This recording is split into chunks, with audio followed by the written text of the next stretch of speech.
Just got it hooked up.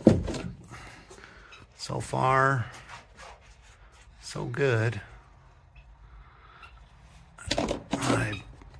I didn't want to have this thing get all dusty and heat up or anything like that, and I figured what the heck, put in something cheap to somewhat weatherproof it. So got this little Tupperware container here, disposable one. I drilled a couple holes in the back here so it can vent if it has to, and drilled some holes in the bottom.